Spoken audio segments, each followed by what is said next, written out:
नमस्कार दोस्तों।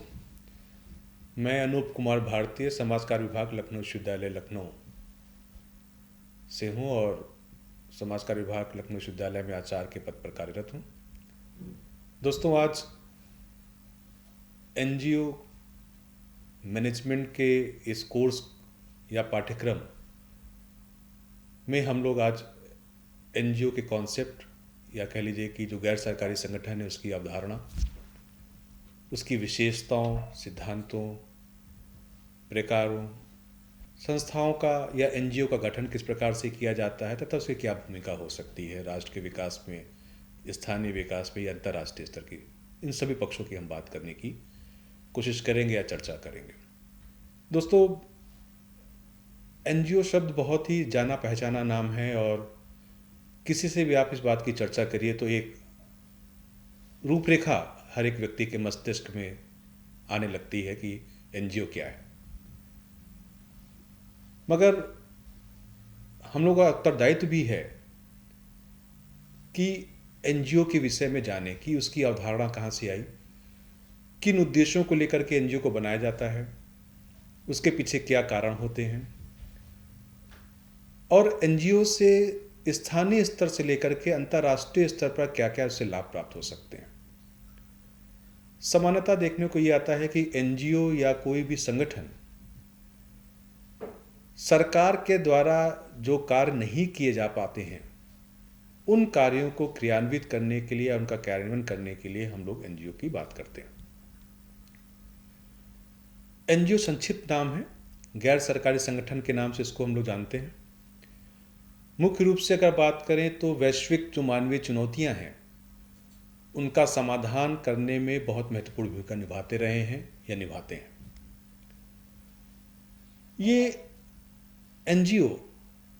एक प्रकार से कह सकते हैं कि मिशन के आधार पर या मिशन को ध्यान में रख करके संचालित किए जाते हैं,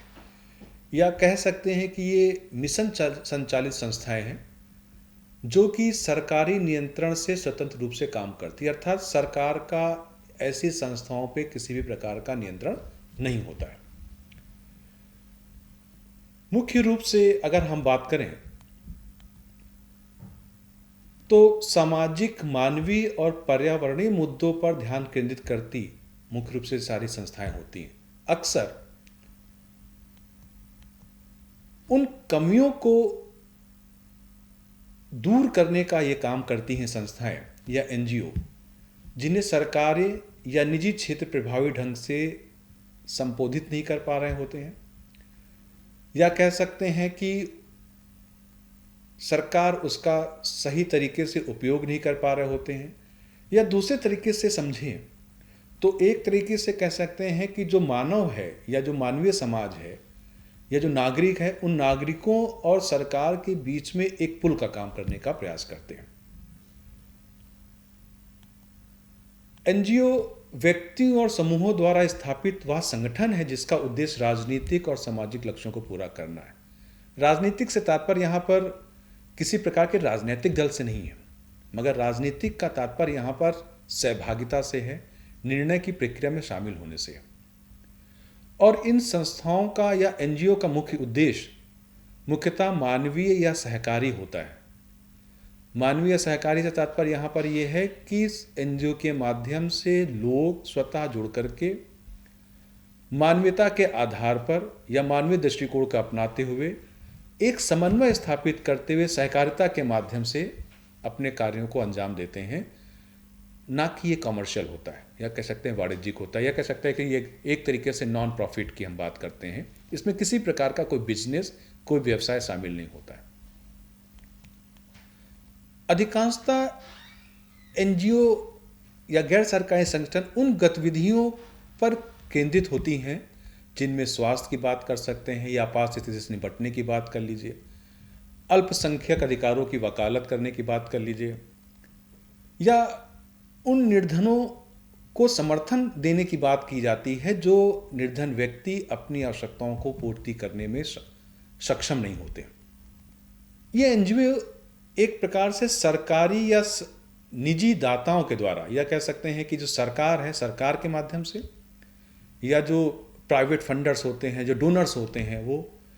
या कह सकते हैं कि जो अंतर्राष्ट्रीय संस्थानों के सहित विभिन्न स्रोतों से धन प्राप्त कर सकते हैं। मुख्य रूप से इसकी फंडिंग की अगर हम बात करें कि ये धन जो प्राप्त किया जा रहा है कहाँ से, वो एक प्राइवेट डोनेशन भी हो सकता है, मेंबरशिप के थ्रू भी हो सकता है, सरकार के द्वारा अनुदान के रूप में प्रदान की जाने वाले संसाधनों के रूप में भी हो सकता है, राष्ट्रीय तथा अंतर्राष्ट्रीय जो फंडिंग एजेंसी होती है जो केवल फंड देती हैं उनके माध्यम से भी इनको धन को प्राप्त हो सकता है। और इन धन का उपयोग करते हुए सकारात्मक दृष्टिकोण अपनाते हुए ये संस्थाएं लोगों की भलाई के लिए या एक तरीके से सरकार और नागरिकों के बीच में एक सेतु का काम करती हैं, ताकि लोगों की आवश्यकताओं की पूर्ति हो सके और सरकार के द्वारा जो किए जा रहे प्रयास हैं जिसमें सरकार पूरी तरीके से सक्षम नहीं हो पाती है, वो इनके माध्यम से हो सके। एनजीओ शब्द को मुख्य रूप से सन 1945 में संयुक्त राष्ट्र चार्टर में पेश किया गया था, जिसका मुख्य उद्देश्य सार्वजनिक रूप से भलाई करने के लिए था, या कह सकते हैं कि उन स्वैच्छिक नागरिकों के समूहों के रूप में हम इसको परिभाषित कर सकते हैं जिनकी भूमिका के द्वारा हम लोगों की सहायता कर सकते हैं। संयुक्त राष्ट्र के अनुसार अगर एनजीओ को परिभाषित किया जाए तो हम ये कह सकते हैं कि गैर सरकारी संगठन एक ऐसा संगठन है, या कह सकता है एक ऐसा निजी संगठन है या गैर सरकारी लाभकारी संगठन है जो सरकारी नियंत्रण से स्वतंत्र है और केवल लोगों के हितों को ध्यान में रखते हुए अपने को निर्मित करता है या संगठित करता है। इसको एक राजनीतिक दल की संज्ञा नहीं दी जा सकती, क्योंकि राजनीतिक उद्देश्यों की पूर्ति करने के लिए इस प्रकार के संगठनों का गठन नहीं किया जाता। यह मुख्य रूप से समाज के दुर्बल और कमजोर, या कह सकते हैं कि मानवीय संबंधों, या कह सकते हैं कि मानव के सामने आने वाली चुनौतियों को प्रस्तुत करने, उनका समाधान करने, उनकी समस्याओं का समाधान करने के लिए इसका गठन किया जाता है। तो एक प्रकार से यह एक ऐसा संगठन है या एक स्वतंत्र संगठन है जो सरकारी नियंत्रण से बाहर है और लोगों की आवश्यकताओं को पूरा करने के लिए सहकारिता समन्वय के आधार पर कार्य करता है। एनजीओ को समझने के लिए इसकी कुछ विशेषताओं को भी जानना आवश्यक है, क्योंकि जब तक विशेषताओं को नहीं समझेंगे तब तक एनजीओ के बारे में जानना मुश्किल है। यह हम कह सकते हैं इन विशेषताओं के आधार पर हम एनजीओ के द्वारा किए जाने वाले कार्यों को आसानी से समझ सकते हैं कि किन किन क्षेत्रों के लिए काम करता है और इसके द्वारा क्या लाभ हो सकते हैं। जैसे इसकी पहली विशेषता के परिप्रेक्ष्य में अगर मैं बात करना चाहूं तो एनजीओ एक गैर लाभकारी स्वैच्छिक सेवा उन्मुख या विकास उन्मुख संगठन है जो या तो सदस्यों के लाभ के लिए या जनसंख्या के उन लोगों के लिए कार्य करता है जिनको आवश्यकता महसूस होती है कि एक संगठन के माध्यम से या संगठन मेरी आवश्यकताओं को या हम लोगों की आवश्यकताओं को पूरा कर सकता है। ये संगठन दूसरे परिप्रेक्ष्य में अगर समझने की कोशिश की जाए तो ये कहा जा सकता है कि एनजीओ वह संगठन है या निजी व्यक्तियों का वह संगठन है जिसके द्वारा कुछ बुनियादी समस्याओं या बुनियादी आवश्यकताओं को पूरा करने के लिए कुछ सामाजिक सिद्धांतों के आधार पर हम उन गतिविधियों को या उन क्रियाओं को अंजाम देते हैं या हम कार्य करने का प्रयास करते हैं या समुदाय के विकास के लिए उन गतिविधियों को संरचित करते हैं या उसको एकत्रित करते हैं जिसके द्वारा उनकी सेवाओं या उनकी आवश्यकताओं को पूरा कर सकें। तो एक तरीके से कहा जा सकता है ये एक प्रकार के संगठन के माध्यम से या एनजीओ के माध्यम से हम मानवीय लोगों की आवश्यकताओं को सेवा के माध्यम से पूरा करने का प्रयास करते हैं। एनजीओ को एक सामाजिक विकास संगठन के रूप में भी दर्शाया जा सकता है, समझा जा सकता है। ये कहा जा सकता है कि एनजीओ एक सामाजिक विकास संगठन है जो लोगों के सशक्तिकरण में सहायता करता है, सहयोग करता है और लोगों को इस योग्य बनाता है कि वो सशक्तिकरण में अपनी सहायता स्वयं कर सके या उनको इस प्रकार के लिए जागरूक करता है या उनको कह सकते हैं कि उनको इस प्रकार से प्रेरित करता है कि अपनी आवश्यकताओं को पूरा करने में जब तक उनकी स्वयं की सहभागिता नहीं हो पाएगी, तब तक लोगों की आवश्यकताएं या स्वयं की आवश्यकताओं को पूरा नहीं किया जा सकता है। तो एक तरीके से कहीं ना कहीं एक मोटिव्स के रूप में या प्रेरणा के रूप में एक सामाजिक विकास संगठन के रूप में भी एनजीओ काम करता है। किसी बाहरी नियंत्रण से स्वतंत्र होकर, अर्थात सरकार के नियंत्रण से स्वतंत्र होने वाला यह एक संगठन है जो लोगों का एक समूह होता है, किसी विशिष्ट उद्देश्य को ध्यान में रखते हुए निर्मित किया जाता है, या किसी विशिष्ट उद्देश्य या ऐसे उद्देश्य को पूरा करने के लिए इसका गठन किया जाता है, या हम कह सकते हैं कि किसी विशिष्ट उद्देश्य या उद्देश्य के आधार पर समुदाय, क्षेत्र या ऐसे स्थान में वांछनीय परिवर्तन लाने का प्रयास करता है जिससे कि राष्ट्र के विकास के साथ साथ, सामाजिक विकास के साथ साथ लोगों का विकास भी निहित हो जाता है। एक प्रकार से हम कह सकते हैं कि एनजीओ एक स्वतंत्र, लोकतांत्रिक और गैर सांप्रदायिक जन संगठन है जो आर्थिक और या सामाजिक रूप से हाशिए पर पड़े समूहों, अर्थात ऐसे दुर्बल और कमजोर वर्ग के लोग जो कि सामान्य आवश्यकताओं का उपयोग नहीं कर पा रहे हैं या सामाजिक जीवन धारा से या समान जीवन धारा से वंचित हैं, उनके लिए सशक्तिकरण के रूप में काम करता है। यह एक ऐसा संगठन है जो समस्याओं के मूल कारणों के प्रति प्रतिबद्ध होता है और विशेष रूप से गरीबों या शोषित वर्गों के लोगों के लिए या लोगों के जीवन की गुणवत्ता को बेहतर करने के लिए एक बहुत बड़ा प्रयास करता रहा है या करता रहता है। गैर सरकारी संगठन सरकार के थोड़े से हस्तक्षेप के साथ या उनके बिना मतलब कभी कभी गैर सरकारी संगठन सरकार के एक सहभागी या एक भाग के रूप में काम भी करता है, या कभी कह सकते हैं कि उनके बिना सहयोग के भी काम करता है। और इसके द्वारा समुदाय और समुदाय के लिए जो स्थापित संगठन होते हैं, चाहे हम धर्मार्थ संगठन की बात कर लीजिए, या कह लिए सामाजिक आर्थिक सांस्कृतिक गतिविधियों का संचालन करने के लिए हम बात कर लें, या सामाजिक आर्थिक सांस्कृतिक गतिविधियों के द्वारा लोगों की आवश्यकताओं की पूर्ति करने के लिए हम बात कर लें, ये सब कुछ इसमें हम शामिल कर सकते हैं। तो अगर एक नटशल में हम बात करें कि गैर सरकारी संगठन क्या चीज़ है, तो हम ये कह सकते हैं कि गैर सरकारी संगठन एक ऐसा संगठन है जो स्वतंत्र और लोकतांत्रिक रूप से काम करता है, जो सरकार के साथ अथवा सरकार के सहयोग के साथ अथवा सरकार के सहयोग या साथ के बगैर भी लोगों की आवश्यकताओं की पूर्ति करने में अपना बहुत महत्वपूर्ण योगदान देता है। मित्रों, किसी भी संगठन को या गैर सरकारी संगठन को या सरकारी संगठन को चलाने के लिए कुछ सिद्धांतों का पालन करना बहुत जरूरी है। इन सिद्धांतों का पालन इसलिए मैं बताना चाहता हूं आपको, विशेष रूप से एनजीओ के लिए, गैर सरकारी संगठन के लिए, कि जब तक उसका हम प्रबंधन उचित तरीके से नहीं करेंगे या जब तक उसका उचित तरीके से प्रबंधन करते हुए संचालन नहीं करेंगे, तब तक गैर सरकारी संगठन अपने उद्देश्यों की पूर्ति करने में सफल नहीं हो सकता है। संगठन के विशेष रूप से अगर वित्तीय प्रबंधन के पर्सपेक्टिव में मैं बात करना चाहूं, तो एक तरीके से कहा जा सकता है कि एनजीओ के लिए जो ट्रस्ट हैं या ट्रस्टी हैं या वरिष्ठ प्रबंधकों के लिए एक प्रकार से सिद्धांत जो हैं वो एक मार्गदर्शिका या एक गाइडलाइन का काम करते हैं,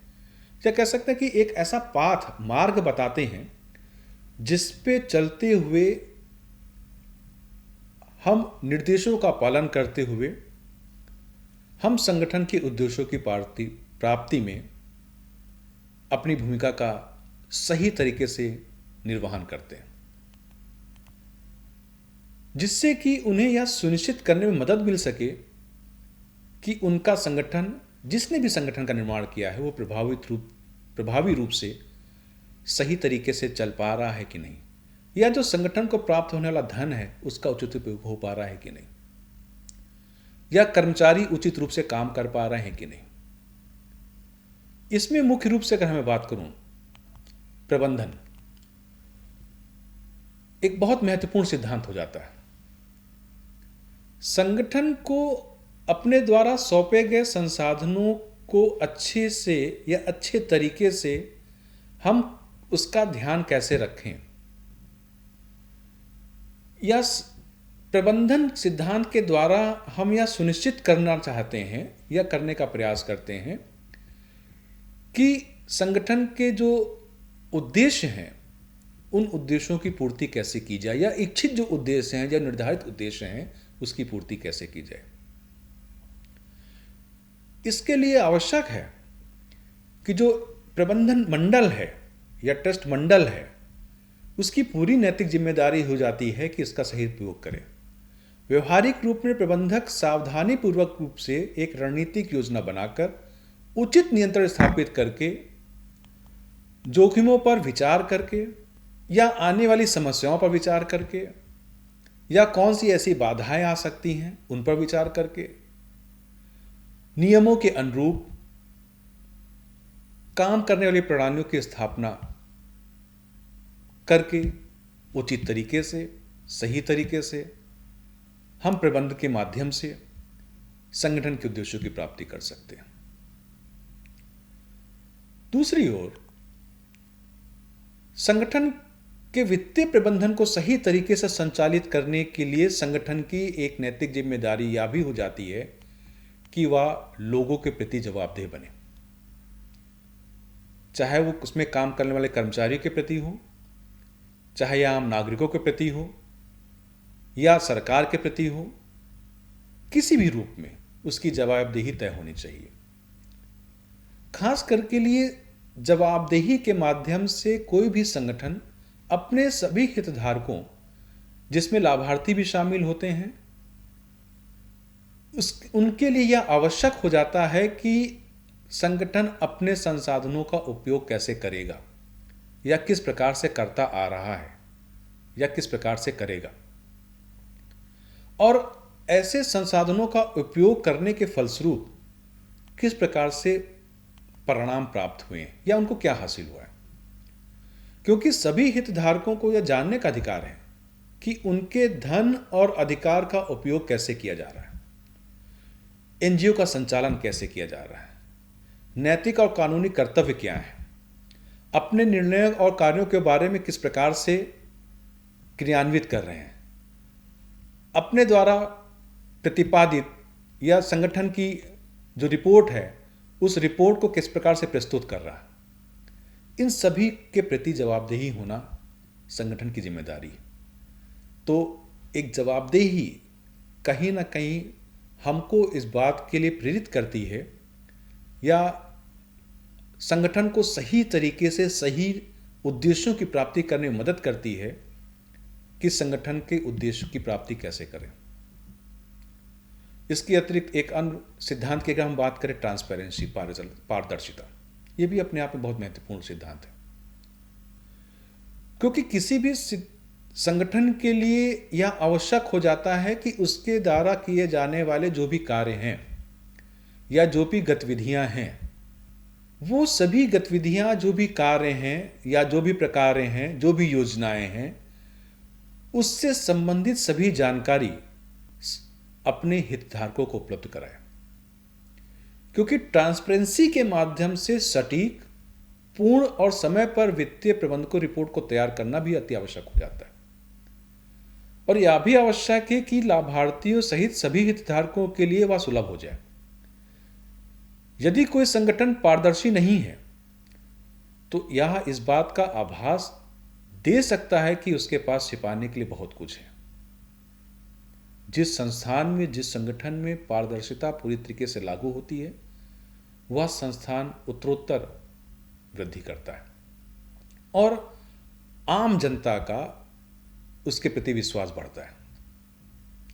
इन सब के साथ साथ एक सिद्धांत और भी महत्वपूर्ण है जिसको हम लोग बोलते हैं इंटीग्रिटी या ईमानदारी।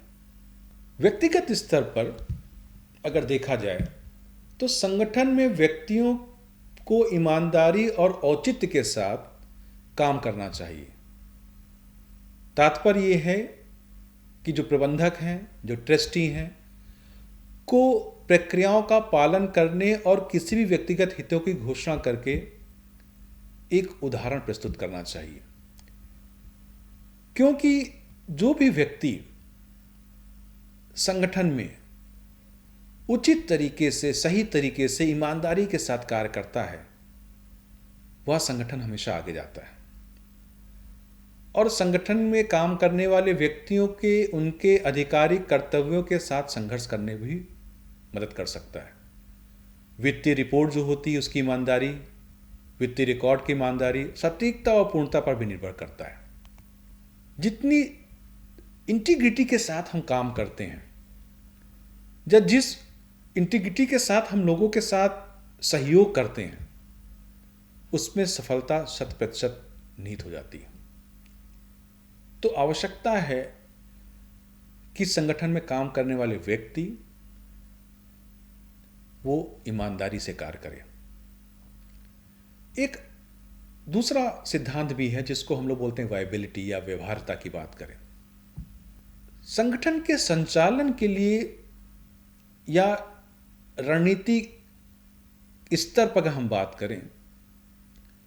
तो जो व्यय है, जो एक्सपेंडिचर है या जो फंड का उपयोग किया जा रहा है, उसके बीच में भी संतुलन स्थापित करके रखना चाहिए। एक तरीके से कह सकते हैं कि जो वायबिलिटी है या व्यवहार्यता जो है, वो संगठन की वित्तीय निरंतरता और सुरक्षा का एक साधन बन जाता है या एक प्रकार का उपाय प्रस्तुत करता है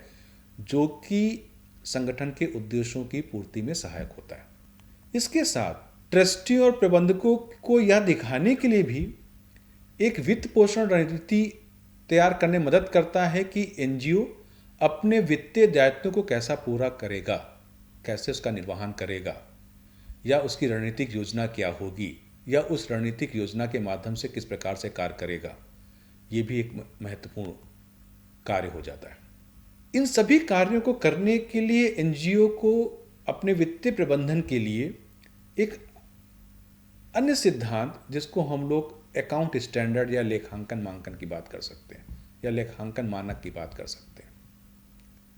क्योंकि किसी भी संगठन का वित्तीय रिकॉर्ड या अभिलेख, उसका दस्तावेज रखा जाता है संभाल के, अति आवश्यक है। क्योंकि जितने सही तरीके से, ट्रांसपेरेंट रूप से, ईमानदारी के साथ में, व्यवहार्यता के साथ में हम अपने अकाउंट को, वित्तीय अभिलेख को सही रखेंगे और अंतर्राष्ट्रीय स्तर पर स्वीकृत लेखांकन मानकों और सिद्धांतों का पालन करेंगे, तो हम आसानी से अपने उद्देश्यों की प्राप्ति कर सकते हैं। क्योंकि दुनिया भर में कहीं भी किसी भी अकाउंट को अगर देखा जाए तो वित्तीय रिकॉर्ड रखने के लिए संगठन की प्रणाली को समझने में सक्षम होना चाहिए। इसके साथ एक आखिरी सिद्धांत की अगर मैं बात करूं तो कंसिस्टेंसी की आवश्यकता पड़ती है। क्योंकि संगठन की वित्तीय नीतियों और प्रणालियों को समय के साथ संगत होना चाहिए। क्योंकि एक संगठन के कुशल संचालन और पारदर्शिता को बढ़ाने के लिए, खासकर वित्तीय रिपोर्ट के परिप्रेक्ष्य में अगर मैं बात करूं, तो एक जरूरत इस बात की है कि जो व्यवस्थाओं की जो बदलती जरूरतें हैं उसके अनुसार अपने को अनुकूलित करना और जो अनावश्यक परिवर्तनों से बचने के लिए कंसिस्टेंसी की जरूरत पड़ जाती है। वित्तीय प्रबंधन के लिए भी आवश्यक है कि वित्तीय स्थिति में किसी प्रकार का जो हेरफेर ना होने पाए। तो एक तरीके से कह सकते हैं कि इन सिद्धांतों का उपयोग करते हुए जो एनजीओ है, जो संक्षिप्त रूप शब्द है, वो उन सभी पारिस्थितिकी तंत्र को समाहित करने का प्रयास करता है जो विशिष्ट आवश्यकताओं को पूरा करने के लिए विकसित हुए। विश्व बैंक के अनुसार अगर संस्थाओं के प्रकार को समझने की कोशिश किया जाए, एक क्लासिफिकेशन अगर हम देखें, तो दो मोटे तौर पर इसके दो वर्गों में विभाजित किया जा सकता है। एक ऐसी संस्थाएं या ऐसे संगठन जो ऑपरेशनल परिचालन के आधार पर, दूसरे ऐसे संगठन जो कि एडवोकेसी के आधार पर या ओरिएंटेशन के बेसिस पे हम उनको कह सकते हैं, वर्गीकृत कर सकते हैं। परिचालन के आधार पर ऐसे संगठन जो परियोजनाओं को डिज़ाइन करने में, उनको लागू करने पर विशेष रूप से बल देते हैं। इसके अंतर्गत ऐसे संगठनों को हम शामिल कर सकते हैं, कम्युनिटी बेस्ड ऑर्गेनाइजेशंस की हम बात कर सकते हैं, या नेशनल इंटरनेशनल ऑर्गेनाइजेशंस की बात कर सकते हैं। दूसरी तरफ जो ओरिएंटेड एनजीओ हैं या एडवोकेसी एनजीओज हैं, इस वर्ग के अंतर्गत हम उन संगठनों को शामिल करने का प्रयास करते हैं जो कि संगठन समाज में जागरूकता को बढ़ाने, लोगों की आवाज़ को उठाने, उनकी आवश्यकताओं की पैरवी करने, नीतियों को प्रभावित करने और विशेष कारणों को बढ़ावा देने के लिए इस पे निर्मित किए जाते हैं। वे विशेष रूप से उन मुद्दों के इर्द गिर्द सामाजिक और राजनीतिक परिदृश्य को आकार देने का काम करते हैं जिससे कि लोग सक्षम हो सके। ये संगठन सभी स्तरों पर स्थानीय स्तर से लेकर अंतर्राष्ट्रीय तक काम करते हैं और जिसका मुख्य उद्देश्य निर्धनता का उन्मूलन करने की बात करें, अधिकारों को संरक्षित करने की बात करें, उनको संरक्षण प्रदान करने की बात करें, स्वास्थ्य सेवाओं की या उनके देखभाल को पोषित करने की बात करें, शिक्षा को बढ़ावा देने की बात करें, पर्यावरण संरक्षण की बात करें, आदि इत्यादि प्रकार के बहुत से ऐसे मुद्दे हैं जिनका समाधान करने के लिए काम करते हैं। तो इस प्रकार से हम कह सकते हैं कि एनजीओ दो प्रकार के वर्ग में हैं। अब अगर इनके प्रकारों को समझने की कोशिश करें तो एनजीओ को मुख्य रूप से कई चीज़ों पे समझा जा सकता है। उनके बहुत सारे शब्द ऐसे हैं, जैसे उनके नाम क्या हैं, नाम के साथ में अगर मैं बात करूं कि उनको किस नाम से पुकारा जा सकता है, उसका उद्देश्य क्या है, और उदाहरण के रूप में ऐसे कौन सी संस्थाएं या संगठन काम कर रहे हैं। जैसे एक प्रकार है जिसको हम लोग बोलते हैं बिंगो, BINGO। अगर इसको बिंगो को समझने की कोशिश करें तो BI को शब्द को हम अलग कर दें और एनजीओ को अलग कर दें, तो BI शब्द का अर्थ है बिग और एनजीओ का मतलब है non government organisation. BINGO means BI का शॉर्ट फॉर्म अगर हम और इसको एलेबरेट करने की कोशिश करें तो B is a big, I stand for the international और एनजीओ का मतलब हो गया नॉन गवर्नमेंट ऑर्गेनाइजेशन। तो big international non government organisation. ऐसे संगठनों का मुख्य उद्देश्य पर्याप्त संसाधनों और व्यापक दायरे के साथ कई देशों में संचालित बड़े संगठन, गैर सरकारी संगठन काम कर रहे हैं। जैसे हम अगर उदाहरण के रूप में समझने की कोशिश करें तो red cross, international red cross को हम सोसाइटी के बारे में बात कर सकते हैं। इसके अलावा एक टर्मिनोलॉजी और हम लोग यूज़ करते हैं जिसको बोलते हैं CSO। इसको अगर इसको एलेबरेट करें तो हम इसको शब्द का नाम दे सकते हैं civil society organisation. Civil society organisation मुख्य रूप से नागरिक समाज संगठन कहलाते हैं और इसका मुख्य उद्देश्य सरकार और लोगों के बीच एक पुल सेतु के रूप में काम करते हुए लोगों की आवाज़ को सरकार तक पहुंचाने का काम करना है, या एक तरीके से कहें ये नागरिक सहभागिता के द्वारा या भागीदारी के द्वारा लोगों की आवाज़ को मजबूत करने का काम करता है। उदाहरण के रूप में जैसे एमनेस्टी इंटरनेशनल को हम लोग संगठन को ले सकते हैं। इसके अलावा एक संगठन जैसे है जिसको हम लोग बोलते हैं DONGO, DONGO। DO means D for donor, O for organised और NGO। तो डोंगो या डोनर ऑर्गेनाइज्ड NGO का मुख्य उद्देश्य यह है कि जो दाताएं हैं या दाताओं के द्वारा स्थापित संगठन, वित्त पोषित गैर सरकारी संगठन है, उसके बारे में बातचीत। इसके लिए जैसे अगर हम बात करें जैसे गेट्स फाउंडेशन की आप उदाहरण के रूप में इसको शामिल कर सकते हैं, जो डोनर ऑर्गेनाइज्ड ऑर्गेनाइजेशंस होते हैं। इसके साथ एक नए ऑर्गेनाइजेशन की अगर हम बात करें जिसको हम लोग बोलते हैं एंगो। एंगो का मतलब है ENGO। E stand for environmental या एनवायरमेंट से रिलेटेड।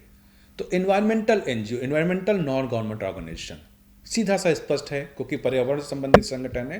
तो इसका मतलब है इस प्रकार के संगठन के माध्यम से हम पर्यावरण संबंधी मुद्दों पर विस्तृत रूप से ध्यान केंद्रित करने वाले संगठन को शामिल कर सकते हैं। जैसे उदाहरण के रूप में अगर हम शामिल करें तो ग्रीन पीस ऑर्गेनाइजेशन को ले सकते हैं या WWF ऑर्गेनाइजेशन को ले सकते हैं। एक अन्य प्रकार का संगठन है जिसको बोलते हैं गोंगो, GONGO। यहाँ पर G का मतलब है गवर्नमेंट, O का मतलब है ऑपरेशन से। तो अगर इसको हम बात करें तो कह सकते हैं government operated non government organisation. मतलब कि संगठन स्वतंत्र तो प्रतीत होते हैं मगर कहीं ना कहीं आंशिक रूप से सरकार के द्वारा नियंत्रित होते हैं। ऐसे ऑर्गेनाइजेशंस को यूथ डेवलपमेंट फाउंडेशन जो होते हैं उनको इसमें शामिल किया जा सकता है। एक अन्य प्रकार का संगठन है जिसको बोलते हैं INGO, INGO। INGO means I stand for international, मतलब अंतरराष्ट्रीय गैर सरकारी संगठन। इसका मुख्य उद्देश्य कि अनेक देशों में राष्ट्रीय सीमाओं के पार कार्यरत गैर सरकारी संगठन है। मतलब तात्पर्य यह है कि इन ऐसे अंतरराष्ट्रीय संगठन ये सीमा से परे होते हैं। मतलब ये किसी भी राष्ट्र पे जाकर के अपना काम कर सकते हैं सदस्य देशों के साथ में। उदाहरण के रूप में अगर हम बात करें तो ऑक्सफैम को ले सकते हैं, यूनिसेफ को ले सकते हैं, बहुत से यूनाइटेड एजेंसीज हैं। एक अन्य प्रकार का संगठन है जिसको हम लोग बोलते हैं mango, MANGO। Mango M stand for market, A का मतलब हो गया एडवोकेसी और NGO जैसे कि विदित है कि नॉन गवर्नमेंट ऑर्गेनाइजेशन। इस मैंगो ऑर्गेनाइजेशन का उद्देश्य है या मार्केट एडवोकेसी ऑर्गेनाइजेशन का उद्देश्य है कि बाजार आधारित जो दृष्टिकोण होता है उसकी आर्थिक वकालत करना या ऐसे मुद्दों पर ध्यान केंद्रित करने वाले संगठन को शामिल करते हैं। इसमें उदाहरण के रूप में हम फेयर ट्रेड इंटरनेशनल ऑर्गेनाइजेशंस को शामिल कर सकते हैं। एक अन्य प्रकार का संगठन है जिसको बोलते हैं क्वांगो। क्वांगो मतलब QUANGO। तो QU इसको अगर हम परिभाषित करने की कोशिश करें तो क्वासी ऑटोनोमस NGO। मतलब ये ऐसे ऑर्गेनाइजेशन, क्वासी मीन्स अर्ध, ऑटोनोमस स्वतंत्र, जो अर्ध स्वतंत्र। इसका मतलब है कहीं ना कहीं ऐसे संगठन में सरकार का नियंत्रण होता है। मतलब सरकार के द्वारा वहाँ पर लोगों की नियुक्ति की जाती है मगर बाकी सारे कार्य जो होते हैं एक संगठन के रूप में काम करते हैं। तो फाइनेंशियल रिसोर्सेज या पब्लिक फाइनेंस की अगर हम बात करें, सार्वजनिक वित्त की बात करें तो वहाँ पर ऐसे पोषण प्राप्त होते हैं। तो जैसे बहुत से ऑर्गेनाइजेशन इंटरनेशनल लेवल बात करें, ब्रिटिश ब्रॉडकास्टिंग कॉरपोरेशन की बात कर लीजिए, तो ऐसे संगठन जो होते हैं वो लोगों के हितों के लिए काम कर रहे होते हैं। इसके अलावा एक संगठन का और प्रकार है जिसको हम लोग बोलते हैं रिंगो, RINGO। रिलीजियस NGO आमतौर पर किसी भी धार्मिक संगठन द्वारा निर्देशित और कम से कम आंशिक रूप से धार्मिक औचित्य लक्ष्यों का एक समूह होता है। जैसे हम कैथलिक रिलीफ सर्विसेज की बात कर लीजिए। इसके साथ एक संगठन की अगर मैं बात करूं जिसको बोलते हैं tango, TANGO means technical assistance NGO, जो कि विशिष्ट तकनीकी और व्यावसायिक सेवाएं प्रदान करने वाले संगठन होते हैं। जैसे टैंगो इंटरनेशनल की हम बात कर सकते हैं। तो एक तरीके से ये विभिन्न प्रकार हैं NGO को, जिनको विभिन्न प्रकार के नामों से पुकारा जा सकता है और अपने कार्य की प्रकृति के आधार पर इनको हम विभेद कर सकते हैं। मगर एक और भी चीज समझने की आवश्यकता है कि कभी कभी NGO या NGO की बात करें और VOs की बात करें, वॉलंटियर ऑर्गेनाइजेशंस की बात करें, इन दोनों को कभी कभी एक दूसरे के परिपूरक मान लिया जाता है। मगर इन दोनों शब्दों में काफ़ी अंतर देखने को मिलता है। NGO का मतलब है गैर सरकारी संगठन और VO का मतलब है स्वैच्छिक संगठन। जैसा मैंने कहा कि कभी कभी एक दूसरे के स्थान पर प्रयुक्त भी होते हुए दिखाई देते हैं, मगर परंतु इनके उद्देश्यों, इनकी कार्यप्रणाली, कार्यशैली, प्रेरणा, कानूनी स्थिति के बारे में बात करें, सामाजिक राजनीतिक अभिविन्यास के बारे में बात करें, वैचारिक आत्मीयता के बारे में बात करें, इनकी आर्थिक इकोनॉमिक पावर के बारे में, इन सब के आधार पर इसमें अंतर स्थापित किया जा सकता है। स्वैच्छिक संगठन अगर NGO से कंपेयर करें, इसकी तुलना करें, तो स्वैच्छिक संगठन व्यवसाय, सहकारी और व्यापार संघों के विपरीत है। स्वैच्छिक संगठन या संस्थाएं अनिवार्य रूप से गैर लाभकारी और गैर पक्षपाती संगठन होते हैं। वे सरकार से काफी हद तक स्वतंत्र होते हैं और लाभ कमाने के बजाय मुख्य रूप से मानवीय या सहकारी उद्देश्य से संचालित होते हैं। स्वैच्छिक संगठनों को सरकार के किसी प्रभाव के बजाय नागरिकों के एक संघ के द्वारा नियंत्रित और प्रशासित किया जाता है। तो इस प्रकार से हम कह सकते हैं कि कहीं ना कहीं गैर सरकारी संगठन से ये अलग हैं। अब एक और महत्वपूर्ण चीज़ है कि इन गैर सरकारी संगठनों का हम निर्माण कैसे करें, फॉर्मेशन कैसे किया, इनका गठन कैसे होता है। देखिए, गैर सरकारी संगठन की स्थापना के लिए पूर्व अगर हम बात करें तो एक सावधानी पूर्वक योजना बनाना बहुत आवश्यक है, और संगठन के गठन के लिए कानूनी अनुपालन, संगठन के प्रभाव के लिए एक स्पष्ट दृष्टिकोण और एक सकारात्मक दृष्टिकोण की आवश्यकता होती है। और इसके लिए आवश्यक है कि ऐसी प्रक्रिया को हम निर्मित करें या उस संगठन के विशिष्ट मिशन को हम परिभाषित करने का प्रयास करें, या एक ऐसी रणनीतिक योजना को विकसित करने का प्रयास करें जो यथार्थवादी लक्ष्यों और कार्यान्वयन चरणों की रूपरेखा के आधार पर उद्देश्यों की प्राप्ति कर सके। यह आधारभूत कार्य संगठन की दीर्घकालिक स्थिरता और प्रभावशीलता के लिए भी महत्वपूर्ण होता है। तो मूलतः एक गैर सरकारी संगठन को व्यक्तियों का एक संगठन या व्यक्तियों का एक निकाय माना जा सकता है, जिसके लिए एक निश्चित नाम, निश्चित उद्देश्य, एक पंजीकृत या अपंजीकृत की श्रेणी के अंतर्गत भी हम लोग इसको रख सकते हैं। जब यह निकाय बाह्य वित्त पोषण चाहता है या अपने परोपकारी या अन्य सामाजिक उद्देश्यों को पूरा करना चाहता है, तो अंतरराष्ट्रीय राष्ट्रीय स्तर पर जो वित्त पोषण संबंधी संस्थाएं हैं या ऐसे संगठन हैं, तो कानूनी रूप से ऐसे संगठनों की तलाश की जाती है ताकि उनको कहीं ना कहीं से फंड की या वित्त की प्राप्ति हो सके। तो किसी भी कानून को लागू करने या लागू करने के तहत व्यक्तियों के संघ के पंजीकरण के बाद ही कानूनी चरित्र प्राप्त होता है, मतलब संगठन का निर्माण या गठन हो सकता है। अब यहां पे ध्यान रखने योग्य बातें हैं कि किन कानूनों के तहत या गैर सरकारी संगठन पर कौन कौन से कानून लागू होते हैं, गठन के संबंधित कौन से कानून लागू हैं। गैर सरकारी संगठन के लिए गैर लाभकारी उद्देश्य वाले व्यक्तियों का संघ या कह सकते हैं जो संस्था है, वो भारतीय अधिनियमों के अंतर्गत अगर समझने की कोशिश किया जाए तो तीन मुख्य रूप से हम समझ सकते हैं। एक तो कहा जा सकता है जो धर्मार्थ ट्रस्ट के रूप में काम करते हैं, ऐसे संगठन होते हैं। दूसरे ऐसे संगठन होते हैं जो कि सोसाइटी पंजीकरण या समिति पंजीकरण अधिनियम के तहत एक सोसाइटी के रूप में पंजीकृत होते हैं। तीसरे ऐसे संगठन होते हैं जो कंपनी अधिनियम की धारा 25 के तहत लाइसेंस प्राप्त कंपनी के रूप में कार्य करते हैं। अतः यह कहा जा सकता है विभिन्न कानूनों के तहत पंजीकरण के लिए कानूनी आवश्यकता और प्रक्रिया पर निम्नलिखित आधार पर या निम्नलिखित कार्य के आधार पर संगठन का निर्माण किया जा सकता है। जैसे एक ट्रस्ट के रूप में एनजीओ का गठन कैसे करना है, भारतीय ट्रस्ट अधिनियम की धारा 3 में इस बात का जिक्र किया गया है कि ट्रस्ट को संपत्ति के स्वामित्व से जुड़ा दायित्व माना गया और यह किसी भी अन्य व्यक्ति या किसी अन्य व्यक्तियों और मालिक के लाभ के लिए स्वामी द्वारा रखे गए और स्वीकार किए गए विश्वास से उत्पन्न होता है। इंडियन ट्रस्ट एक्ट की अधिनियम धारा 7 के अंतर्गत जो ट्रस्ट ए में अनुबंध करने में सक्षम प्रत्येक व्यक्ति और बी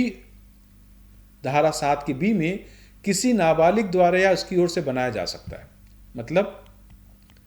कि ट्रस्ट का निर्माण तब किया जा सकता है कि जब किसी व्यक्ति में अनुबंध करने की सक्षमता हो और वह व्यक्ति बालिग हो। इस आधार पर धर्मार्थ ट्रस्ट वह होता है जिसका उद्देश्य जनता या मानवता का लाभ उठाना होता है। अर्थात अगर बात हम करें हिंदू रिलीजन की बात करें तो आपने देखा होगा बहुत सारे धार्मिक धर्मशाला या धर्मार्थ ट्रस्ट बनाए जाते हैं। उसी प्रकार अगर मुस्लिम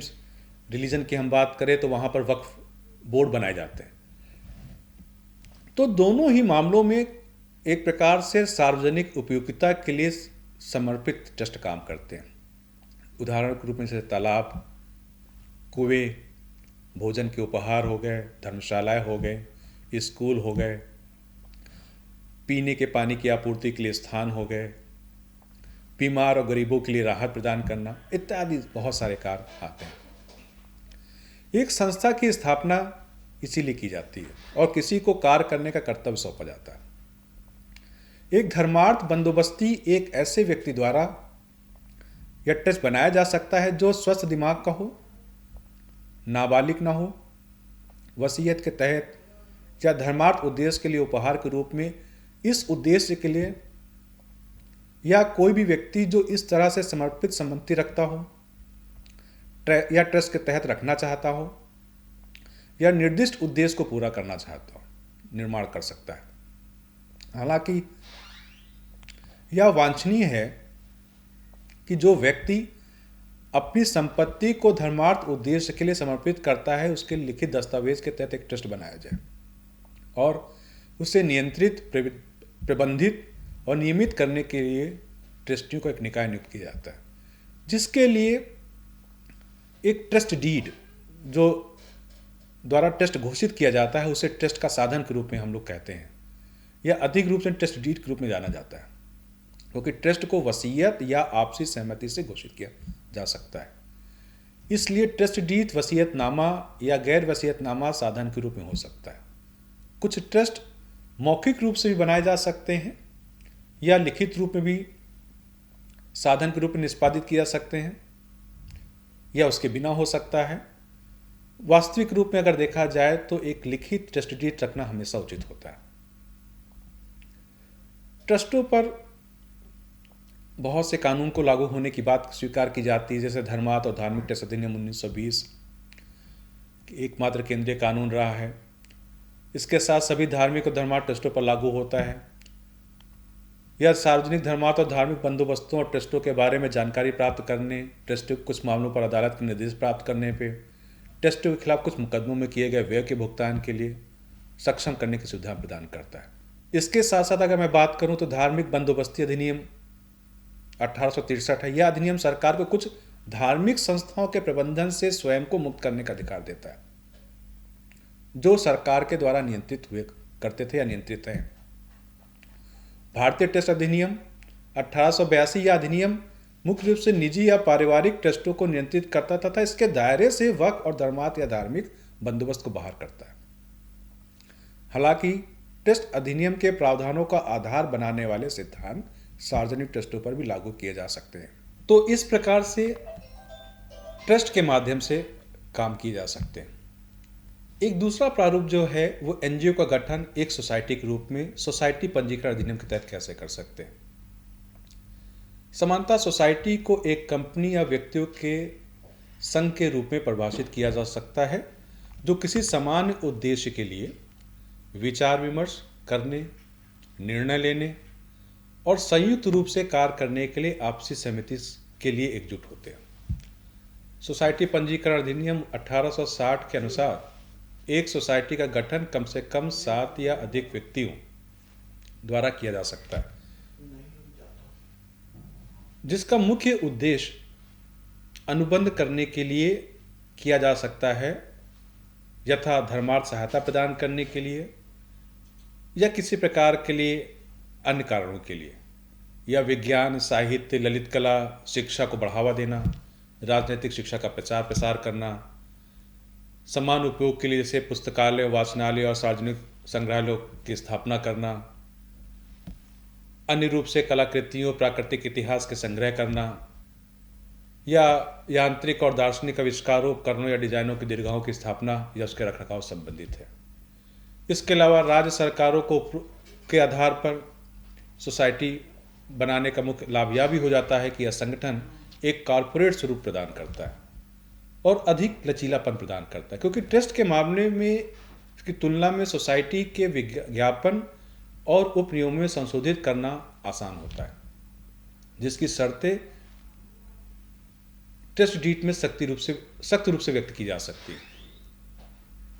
सोसाइटी बनाने के लिए पात्र व्यक्ति जो नाबालिगों को छोड़कर, लेकिन विदेशियों सहित बात की जाए तो साझेदारी फर्म, कंपनी और पंजीकृत सोसाइटी बनाने के लिए पात्र होते हैं। इसके लिए कुछ आवश्यक दस्तावेज की भी आवश्यकता पड़ती है, जैसे एसोसिएशन का ज्ञापन क्या हो सकता है, उसके नियमन क्या हो सकते हैं, विनियमन क्या हो सकते हैं, क्योंकि एसोसिएशन का यह ज्ञापन जो होता है एक सोसाइटी का चार्टर माना जाता है और एसोसिएशन का ज्ञापन सोसाइटी के अस्तित्व और उसके संचालन के उद्देश्यों को दर्शाता और वर्णित करता है। तो इस दस्तावेज को सावधानीपूर्वक और सावधानी से तैयार किया जाना चाहिए ताकि सोसाइटी की वे सभी शक्तियाँ प्रदान की जा सके जो उद्देश्यों की पूर्ण प्राप्ति के लिए उचित रूप से आवश्यक है।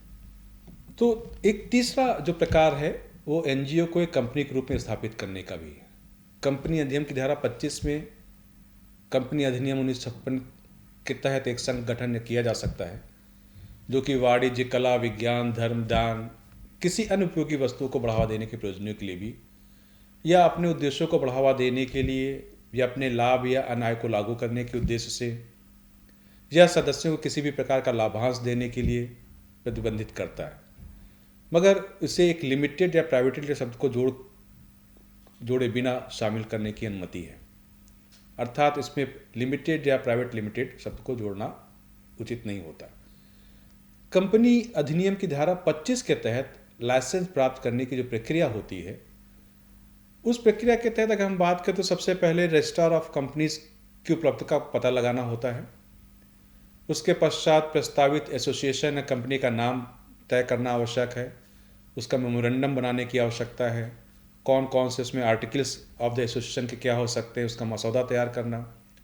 कंपनी के निगमन के लिए निर्धारित प्रपत्रों और दस्तावेजों के साथ जो क्षेत्राधिकार रखने वाले क्षेत्रीय निदेशक हैं, कंपनी बोर्ड है, उसका आवेदन भी सम्मिलित है। तो इस प्रकार से हम कह सकते हैं कि कंपनी अधिनियम की धारा 25 के तहत हम कंपनी रजिस्टर कर सकते हैं। तो एक नटशेल में अगर हम बात करें तो गैर सरकारी संगठन का बहुत बड़ी भूमिका बन जाती है, क्योंकि सरकार के द्वारा जो कल्याणकारी राज्य की अवधारणा है, तो राज्य के नीति निर्देशक सिद्धांतों की प्राप्ति के लिए, कल्याणकारी राज्य के उद्देश्यों की प्राप्ति के लिए अनिवार्य रूप से समाज और सामाजिक संगठनों की आवश्यकता महसूस होती है। और इस बात की भी आवश्यकता महसूस होती है कि हम सरकार के द्वारा या ऐसे संगठनों के माध्यम से हम लोगों के जीवन यापन के स्वरूप को या उनकी आवश्यकताओं को कैसे पूरा कर सकते हैं, या उन संगठन में किस प्रकार से हम स्वच्छता से भाग ले सकते हैं। इसके लिए अनेक सारे क्षेत्र, बहुत से, चाहे हम विशेष वर्ग की बात कर लीजिए या क्षेत्र के आधार पर बात कर लीजिए, ग्रामीण विकास की बात कर सकते हैं, धारणीय विकास की बात कर सकते हैं, स्वास्थ्य की बात कर सकते हैं, प्रबंधन की बात कर सकते हैं।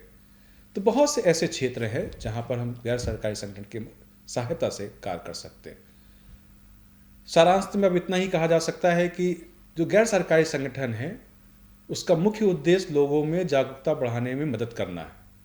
और अंतर्राष्ट्रीय स्तर की बात करें तो संयुक्त राष्ट्र के लक्ष्यों और उद्देश्यों को आगे बढ़ाने में प्रमुख भूमिका निभाना है। तो एक तरीके से एनजीओ जो गैर सरकारी संगठन है वो वैश्विक चुनौतियों का समाधान करने में एक बहुत महत्वपूर्ण भूमिका निभाता है, जिसके द्वारा सार्वजनिक और निजी पहल के माध्यम से आपसी सहयोग से काम करते हुए सरकारी नियंत्रण से या सरकारी के नियंत्रण से के बिना या उनके सहयोग से हम लोगों की आवश्यकताओं को पूरा करने का मदद करते हैं। तो इस प्रकार से सरकारी संगठन किसी भी राष्ट्र के विकास के लिए, स्थानीय विकास के लिए या अंतर्राष्ट्रीय विकास की बात करें, या हम वसुधैव कुटुंबकम की बात करें, तो इसकी महत्ता अपने आप में सिद्ध हो जाती है। बहुत बहुत धन्यवाद।